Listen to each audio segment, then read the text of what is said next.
Joe Rogan and his mates are often talking about an archaeological site in the south of Turkey called Gobekli Tepe. Gobekli Tepe. Gobekli Tepe. Gobekli Tepe. But what's so fascinating about Gobekli Tepe to Joe Rogan and his guests? Well, let's go and find out. If you've listened to the Joe Rogan podcast before, particularly the older episodes pre-Spotify, I guess, you might have heard him speaking to people like Randall Carlson and, in particular, Graham Hancock. Gobekli Tepe is a topic that has come up many times on his podcast. And I, for one, listened to those episodes, really enjoyed them, and thought I would one day like to see Gobekli Tepe. Well, here I am. This is the first temple in recorded human history. This is the very first temple. I mean, that's mind-blowing. And yeah, this is why Gobekli Tepe is so important for the whole world. Not only are these structures huge and must weigh so much, but they've got relief carvings into them. You can see that one over there is particularly ornate. It's one thing to carve something into something, but this is reliefs. They've been carved out, and that's just way beyond what we thought was possible.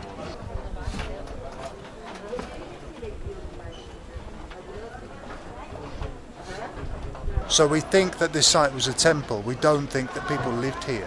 This was a place that people just came to worship, and it was used for around 1,000 years of continuous worship, which, if you think about it today, if you think about the buildings that we use for worship all over the world, 1,000 years is just such a long time. I mean, Angkor Wat in Cambodia isn't yet 1,000 years, and that was out of use for a long, long time. That creature going down the side of this structure, this plinth, is absolutely wild. Look at it, that's been carved out. That's incredible, that's mind-blowing craftsmanship. I mean, if we saw that in something, much, much more recent, you'd still be super impressed. Yeah, we don't know how they did it. We don't know what their tools were. We don't know their techniques, an absolute mystery. That is mind-blowing technology. 11,000 years ago someone did that. 11,000. Stonehenge is impressive, but I'm not going to be able to look at it in the same way. Whew. And these two huge ones are completely ringed. Completely ringed. These are distinct areas of the temple.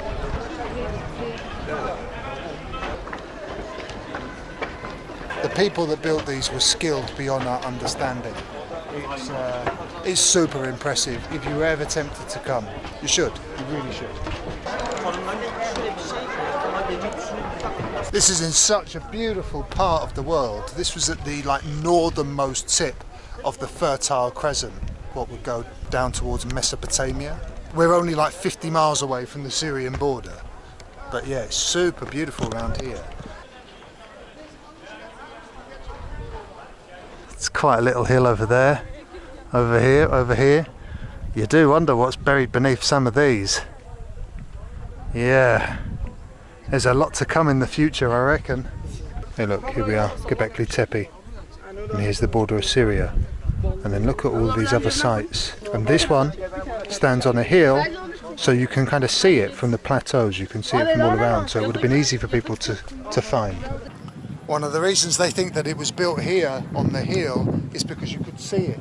If you were coming from over there, if you're coming from what's now Syria, or around here, you could see and get yourself, if you needed to get towards the temple.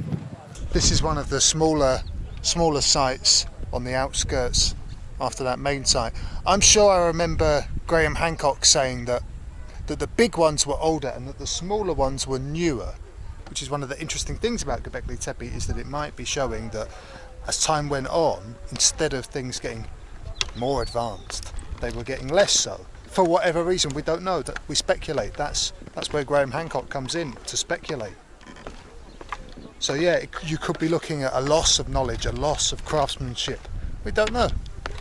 At the museum in Urfa, there's a recreation of the temple that you can walk around, and I think this is almost essential to be able to understand the size and the scale of the thing. I mean, it looks so different from down here than it did up on the walkway at Gobekli Tepe itself. But yeah, I mean, this is completely overwhelming. This gives you a real sense of scale.